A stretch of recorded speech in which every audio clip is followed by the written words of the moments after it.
A mãe idosa reuniu todos para a leitura do testamento do marido, mas o filho mais velho planejava vender a casa contra a vontade dela e dos irmãos.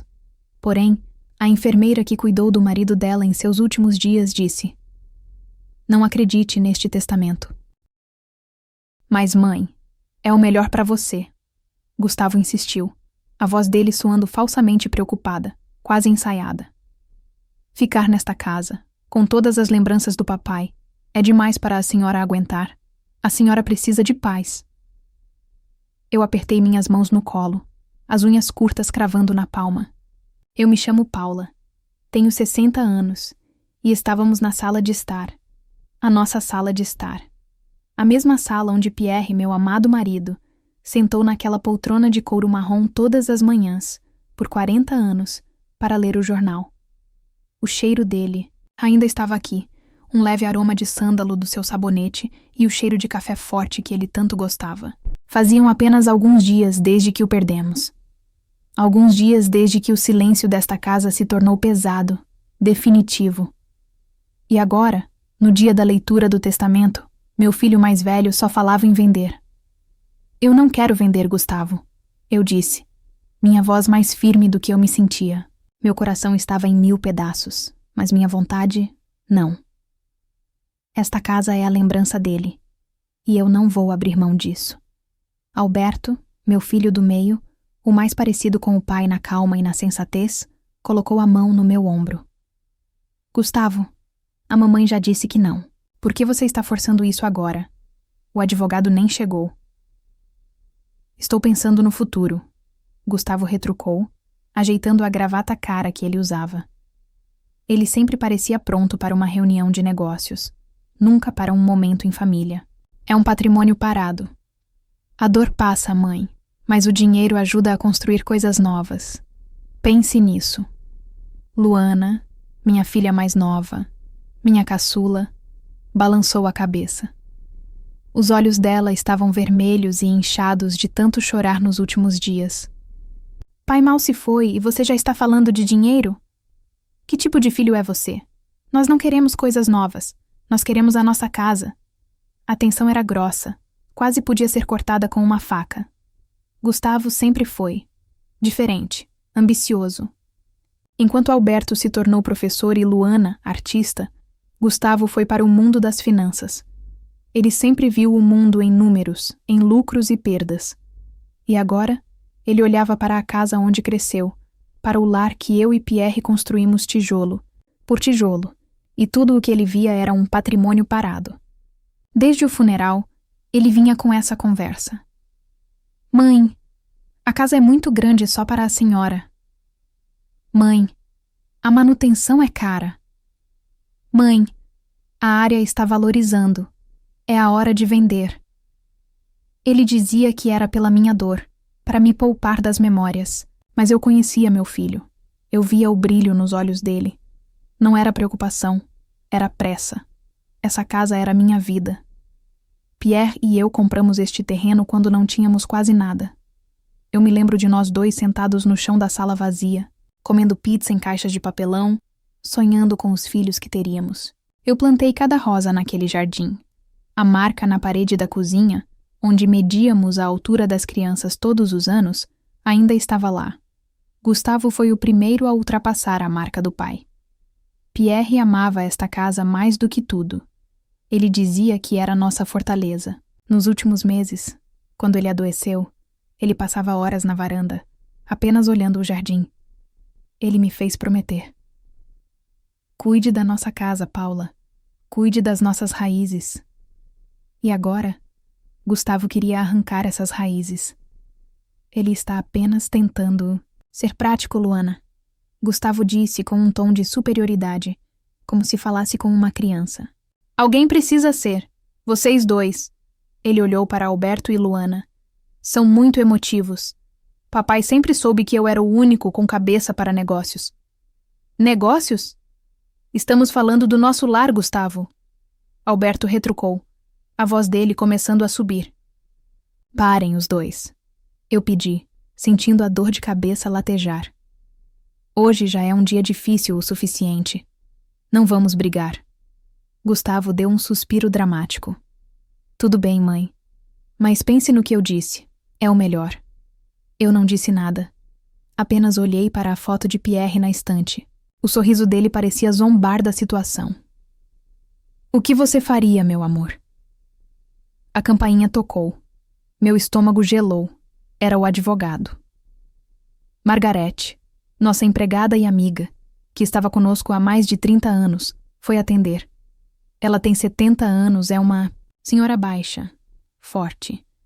E era os olhos e ouvidos de Pierre nos últimos meses, quando eu precisava sair para resolver coisas da doença dele. Ela entrou na sala, seguida por um homem de terno cinza, carregando uma pasta de couro. Dona Paula, Margarete disse baixinho, os olhos dela tristes. O Dr. Silveira chegou. Eu assenti. Margarete me lançou um olhar estranho. Não era só tristeza, era aviso. Eu balancei a cabeça. Talvez fosse só minha imaginação, minha desconfiança falando mais alto. Nós nos sentamos. Gustavo se inclinou para a frente na cadeira, quase vibrando de ansiedade. Alberto sentou ao meu lado, e Luana segurou minha mão com força. Bom dia a todos, disse o advogado com uma voz séria.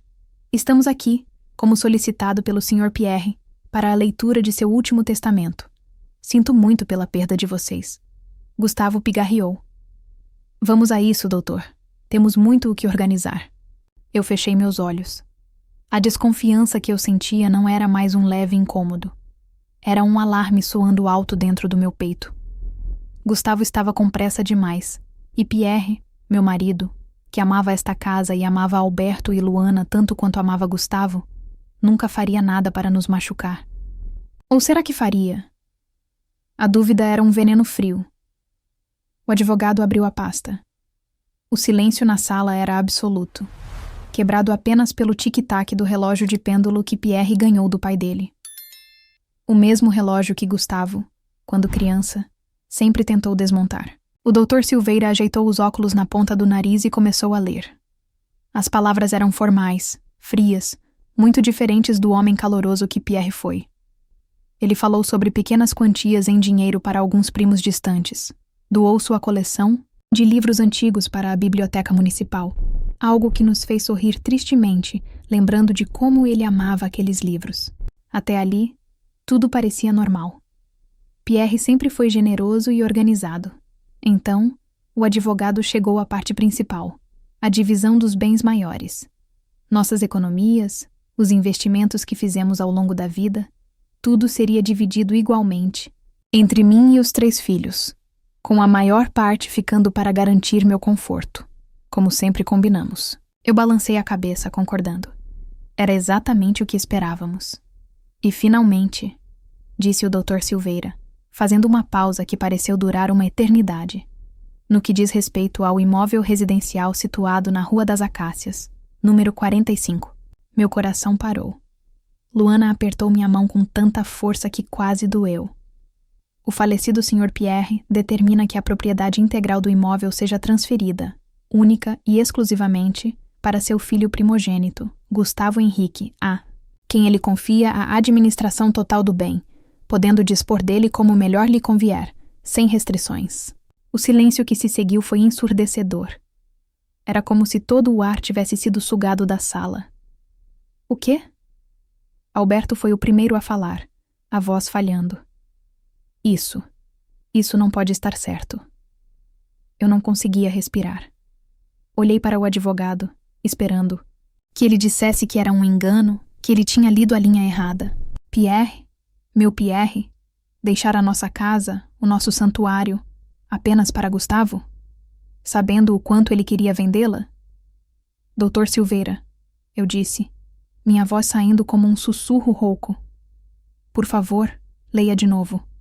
O advogado parecia desconfortável, mas obedeceu. Ele releu o trecho. As palavras eram as mesmas, claras, diretas e cruéis. Gustavo, que até então estava em silêncio, soltou um suspiro longo e teatral.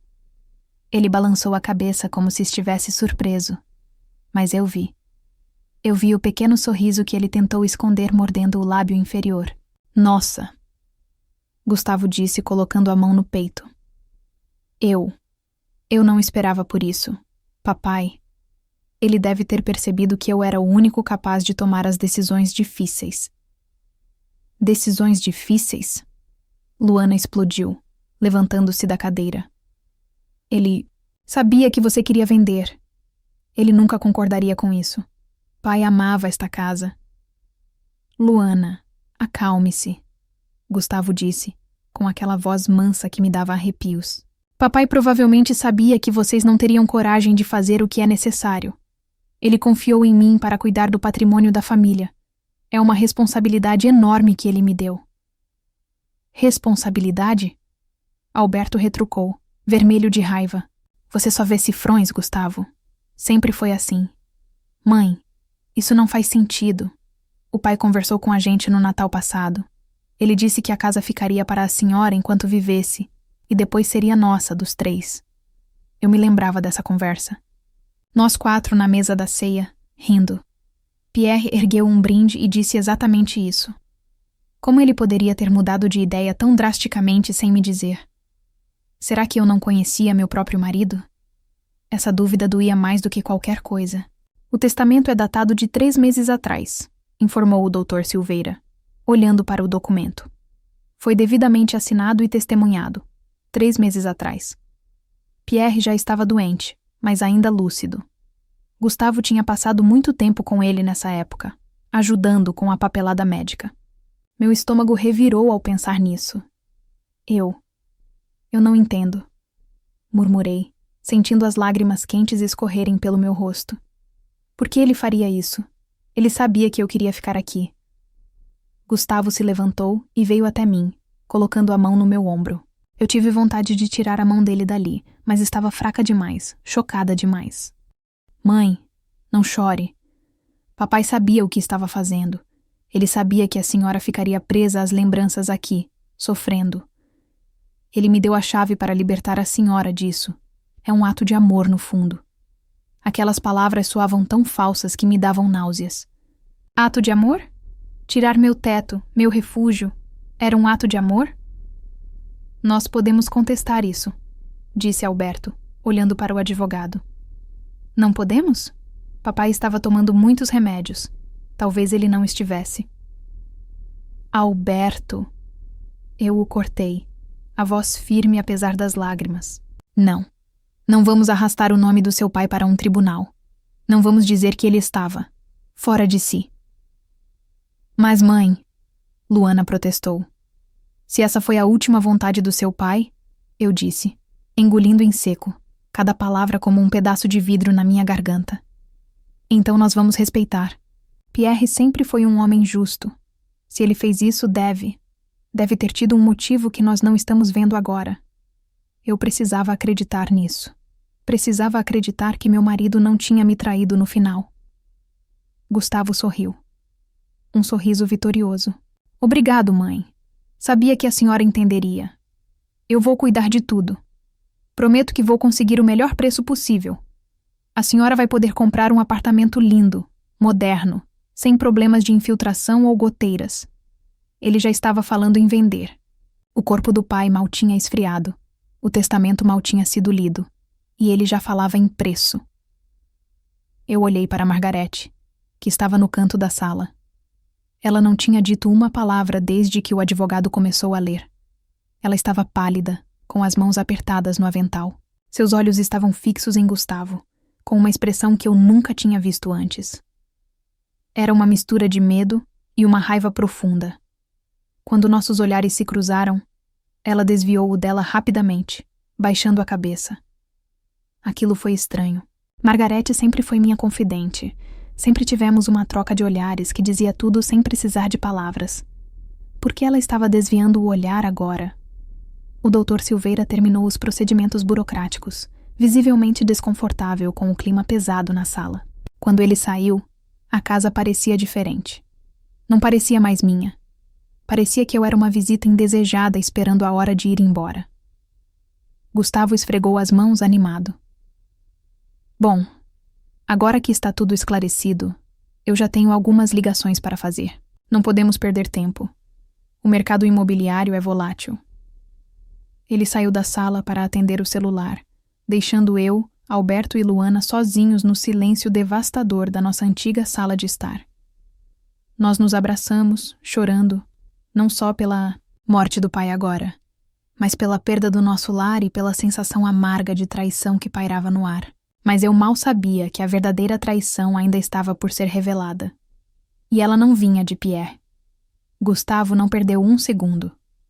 Mal o Dr. Silveira fechou a porta da sala, meu filho mais velho já estava ao telefone, na varanda. Eu podia ouvi-lo, a voz baixa, mas vibrando de excitação. Pode vir. Sim, tudo resolvido. Exatamente como eu disse. Alberto e Luana me olhavam, os olhos cheios de desespero e confusão. Mãe, o que vamos fazer? Para onde vamos? Sussurrou Luana, agarrando meu braço como se fosse uma criança assustada. Eu não sei, minha filha. Eu não sei. Foi tudo o que consegui dizer. Minha mente estava vazia. Pierre, por quê? Antes que eu pudesse processar o luto pela minha casa, a campainha tocou novamente. Margarete, que estava parada perto da cozinha com uma expressão dura, nem se moveu. Gustavo correu para atender. Doutor Antunes, seja bem-vindo. Entre, entre. Como eu disse, a documentação está toda em ordem. Um homem de terno caro, que eu nunca tinha visto, entrou na minha sala. Ele não olhou para nós. Ele olhou para as paredes, para o teto, para o piso de madeira. Gustavo, meu rapaz, você foi rápido, disse o homem, com uma voz de quem estava acostumado a comprar e vender coisas. É uma bela propriedade. Antiga, claro. Vai precisar de muita reforma. Sim, sim. Gustavo concordou rapidamente, agindo como um corretor de imóveis, não como um filho enlutado. Mas veja o espaço. O terreno é fantástico. Eu estava pensando que todo esse jardim dos fundos, ele gesticulou para o meu roseiral, o lugar favorito de Pierre, poderia dar lugar a uma área de lazer moderna, uma piscina, talvez. Eu senti meu estômago embrulhar. Aquele homem estava avaliando minha vida como se fosse um pedaço de carne no açougue. Pai plantou aquelas rosas. Alberto disse, a voz baixa e perigosa. Gustavo o ignorou. Mãe, Alberto, Luana, este é o Dr. Antunes. Ele vai ficar com a casa. Ficar com a casa? Luana gritou. Nós nem enterramos o pai direito e você já vendeu a nossa casa? Negócios são negócios, Luana. Gustavo rosnou, perdendo a paciência. O Dr. Antunes fez uma oferta excelente. Vamos receber o dinheiro todo de uma vez. Eu vou dividir uma parte com vocês, claro, para serem justos. Mas a casa é minha, e eu decidi vender. Dividir uma parte? Alberto riu, uma risada sem humor. Que generoso, já que a casa vale milhões. Eu me sentia tonta. Eu precisava de água. Levantei-me, minhas pernas parecendo borracha, e fui em direção à cozinha. Eu só queria fugir daquele homem, da voz do meu filho. Quando entrei na cozinha, Margarete fechou a porta que ligava à sala de jantar. O som da voz de Gustavo ficou abafado, mas eu ainda o ouvia. E aqui, doutor, é a área de serviço, muito espaçosa. Dona Paula, Margarete disse, me segurando pelos ombros, pois viu que eu estava prestes a desmaiar. Ela me sentou na cadeira de madeira que ficava perto da mesa. Acabou, Margarete. Eu chorei baixinho. Ele vai vender tudo o que eu e Pierre construímos. Margarete olhou para a porta fechada, os olhos dela brilhando de uma raiva que eu nunca tinha visto naquela senhora de 70 anos. Não, ela disse, a voz firme. Não vai não. Eu a olhei confusa. O quê? O que você quer dizer? O testamento. Aquele papel que o advogado leu. Margarete cuspiu a palavra. Não vale nada. Eu franzi a testa. Margarete, era um documento oficial. O advogado. Eu não sei que mágica ele fez, Dona Paula. Mas aquele não é o testamento do seu Pierre. Meu coração deu um salto doloroso. Como você sabe? Porque o verdadeiro ela disse, batendo levemente no peito. Está comigo. Eu fiquei sem ar. Com você? Como? Margarete puxou a cadeira e sentou-se na minha frente. Ela pegou minhas mãos, trêmulas entre as dela, que eram ásperas do trabalho, mas firmes. Dona Paula, a senhora sabe que eu cuidei do seu Pierre como se fosse meu irmão. Nos últimos meses, quando a senhora precisava ir à farmácia ou resolver as coisas no banco, eu ficava com ele. Nós conversávamos muito. Ela fez uma pausa, engolindo em seco. Seu Pierre era o homem mais inteligente que eu conheci. E ele conhecia os filhos que tinha. Todos eles. Ele me disse um dia, umas semanas antes de partir. Ele estava triste. Ele disse: Margarete, o Gustavo anda fazendo muitas perguntas sobre meus papéis. Perguntando onde eu guardo as coisas importantes. Ele acha que eu não percebo, mas o olho dele brilha quando olha para esta casa. Ele não vê um lar, ele vê um cheque. Lágrimas começaram a rolar pelo rosto de Margarete. Eu disse a ele para não pensar nisso, mas ele insistiu. Ele me chamou no escritório, ela continuou, e me mostrou a gaveta da escrivaninha. Tinha um envelope lá. Ele disse: Esta é uma cópia do meu testamento. Eu vou deixar aqui, fácil de achar. E então, Dona Paula, ele tirou outro envelope, um envelope grande, pardo, com um lacre de cera vermelho, e me entregou. Este, Margarete, ele me disse, é o único que vale. É o original, assinado e registrado. Guarde-o. Guarde-o num lugar onde só você saiba. Se eu me for, e se aquele menino tentar qualquer coisa, se ele tentar passar por cima da sua patroa e dos irmãos, entregue este envelope para a Paula. Só para ela. Eu estava paralisada. Pierre. Meu Pierre. Ele não tinha me traído. Ele estava cuidando de mim, mesmo depois de partir. Ele sabia. Eu sussurrei, sentindo uma onda de alívio e amor tão forte que quase me derrubou. Ele sabia. Ele sabia, Margarete confirmou. O que o Gustavo achou na gaveta, o que ele deve ter destruído para colocar aquele papel falso no lugar, era só uma cópia, uma isca. Seu Pierre sabia que ele era capaz de fazer isso. De repente, a tontura passou. O luto deu lugar a uma força fria, uma clareza que eu não sentia há dias. Eu não era mais uma viúva fraca. Eu era a guardiã do legado do meu marido. Eu me levantei.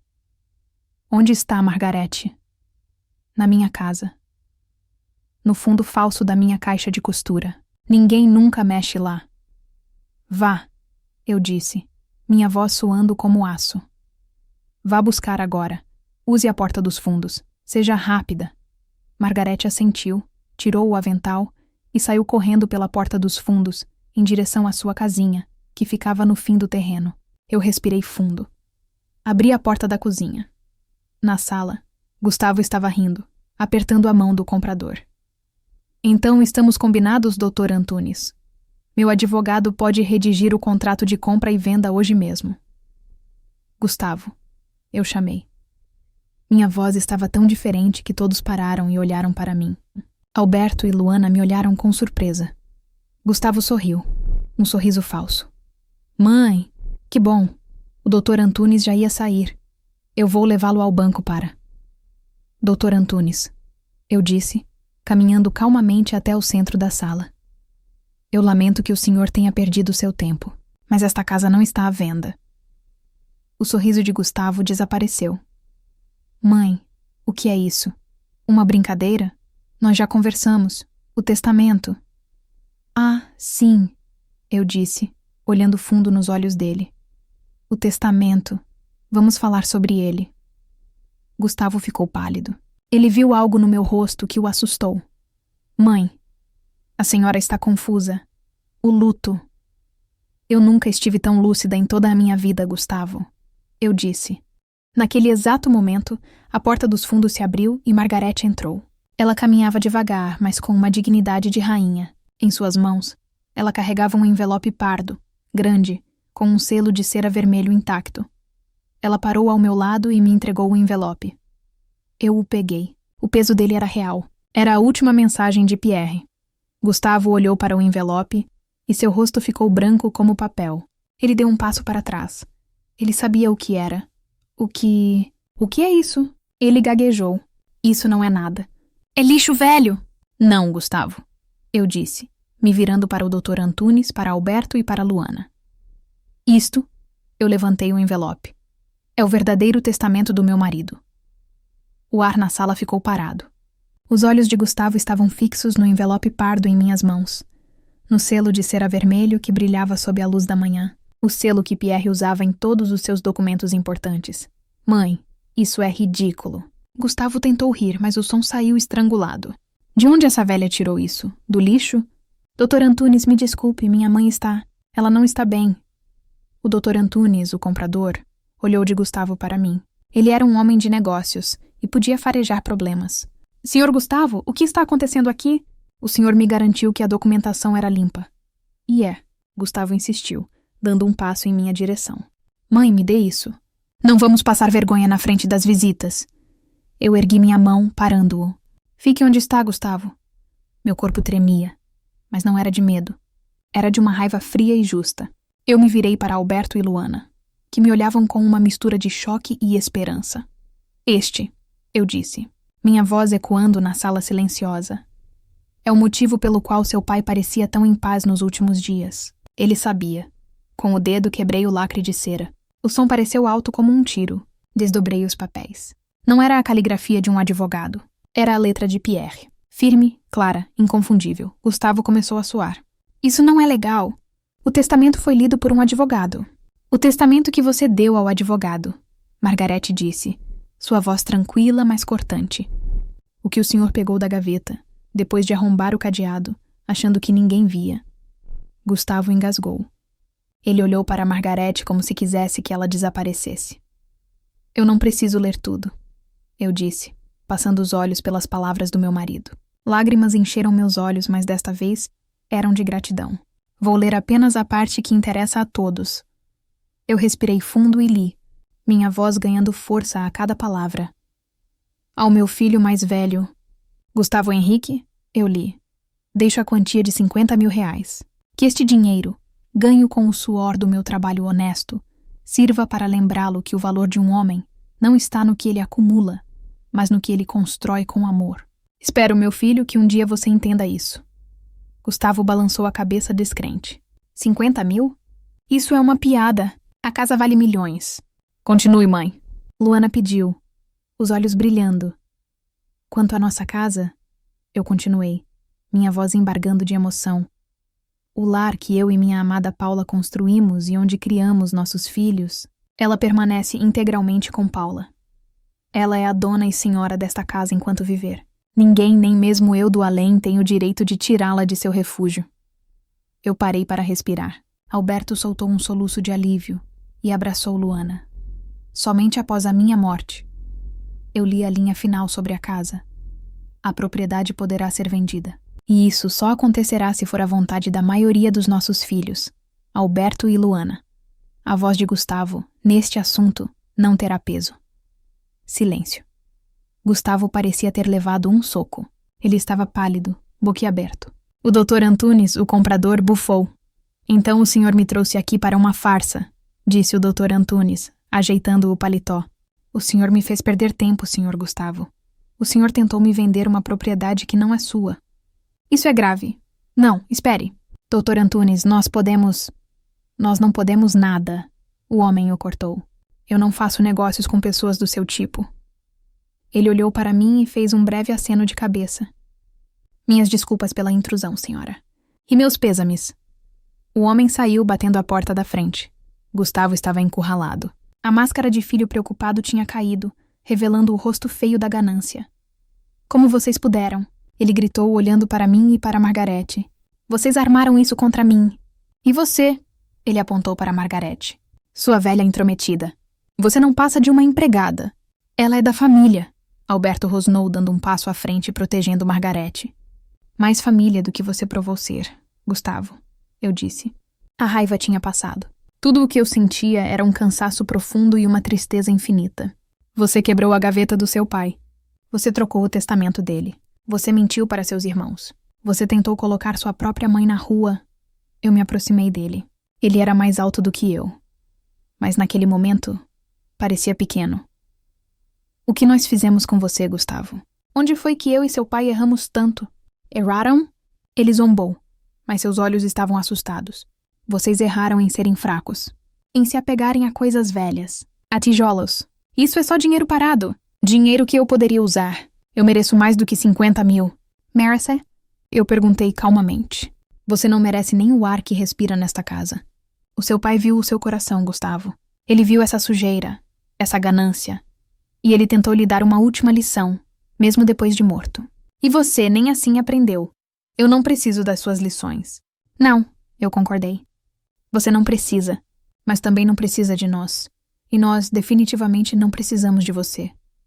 Aquelas palavras pairaram no ar. Não foi um grito. Foi uma sentença. Luana e Alberto vieram para o meu lado. Os três, mais Margarete, formamos uma linha. Gustavo olhou para nós. Ele procurou por uma fraqueza, um aliado. E não encontrou nenhum. O rosto dele se contorceu de raiva. Vocês vão se arrepender disso, ele cuspiu. Quando vocês estiverem velhos e esta casa caindo aos pedaços, vocês vão lembrar do dinheiro que eu poderia ter feito para vocês.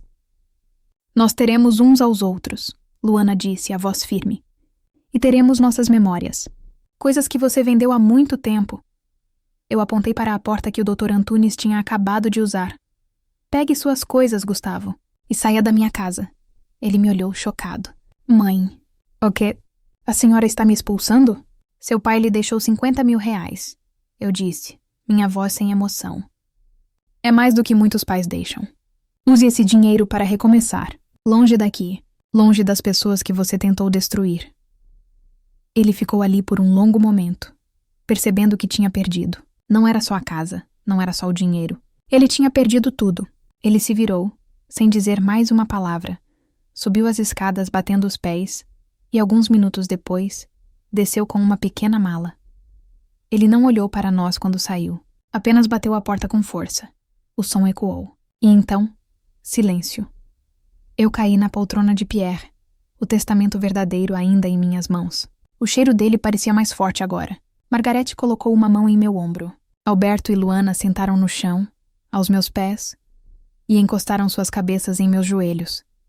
Nós ficamos ali, os três, chorando. Chorando pelo pai que perdemos, pelo irmão que nunca tivemos, e chorando de alívio, porque nosso lar estava seguro. Acabou, meus filhos. Eu sussurrei, acariciando os cabelos deles. Acabou. Nós estamos em casa. O corte com Gustavo foi fundo. Doeu como arrancar um pedaço de mim. Mas às vezes, para salvar o corpo, é preciso cortar fora a parte que apodreceu. E naquele dia eu salvei a minha família. Eu salvei as raízes que Pierre me pediu para proteger.